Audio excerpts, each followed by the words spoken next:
bottle of white, a bottle of red, perhaps a bottle of rosé instead.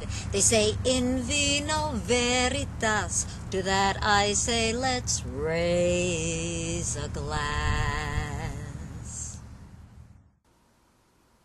Welcome back to Got Knowledge, where you'll not only brush up on your blind tasting skills, but also enhance the enjoyment of your next glass of wine. My name is DeniZe, your virtual partner in wine. Tonight's session in How to Taste, a guide to enjoying wine by Jancis Robinson is the decanter. Vital or superfluous?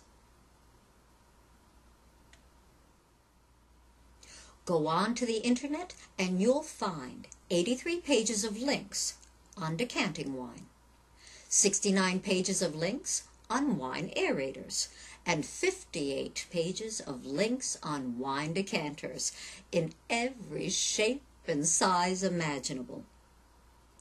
With all this information available on the subject, you'd think that decanting wine was as essential to the ultimate enjoyment of your next bottle of wine as serving wine at the proper temperature. But before you start adding decanters and aerating gizmos to your shopping list, be aware there's a hot debate abrew among the wine community as to whether or not decanting is indeed vital or merely a myth just waiting to be busted. But first, let's find out how decanting wine got started. The tradition began when wine was tapped into pitchers from casks and cellars, then later into bottles. Back in the day, winemakers didn't bother filtering out the deposits caused by maturation and storage. And because even today we prefer to drink, not chew our wine, it made sense to pour the wine off these deposits and into a decanter. So where lies the debate? It seems to be centered around just how good a mixture of wine and air is. Conventional thinking is that the process of aging was simply one of slow oxidation from the air present during bottling, as well as air entering through the cork. This air gradually reacts with the wine to develop it into something more interesting and complex. So it wouldn't be unreasonable to assume that by pouring a bottle of wine into a decanter, you'd not only be accelerating the aging process, but also be boosting its bouquet. What once took wine years to develop in complexity and character, you've done in a matter of minutes with an extra dose of oxygen.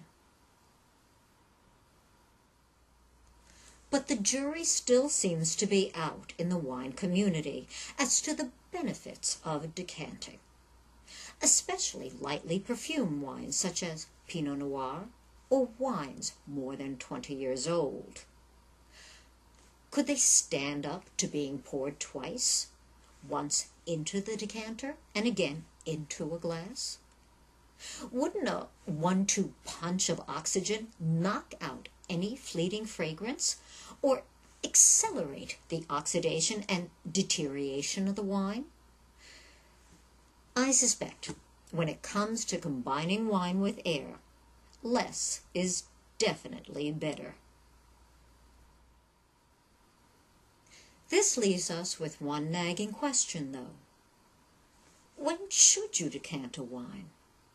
Robinson recommends young, vigorous wines, particularly full-bodied, rich reds, not more than 20 years old, from California, Australia, and Italy.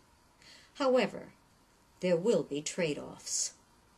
Although you may rid the wine of some of its aggressive youth, you'll be trading flavor and complexity for palatability. To illustrate my point, think of wine like a pint of strawberries. We have the option of enjoying them in season, freshly picked, when they have naturally reached their peak in sweetness and flavor. We can buy strawberries out of season, where the ripening process has been accelerated artificially. Yes, they do look big, red, and luscious, but just one bite will tell you it's not the same. And that's pretty much what you'll get when you decant a wine. Beauty that is only skin deep. Well, that concludes tonight's session. Tune in next time for Leftover Wines. Thank you for joining me, and remember, got knowledge? Pass it on. A bottle of red, a bottle of white, it all depends upon your appetite. I'm here next week, so do drop by. Arrivederci, ciao.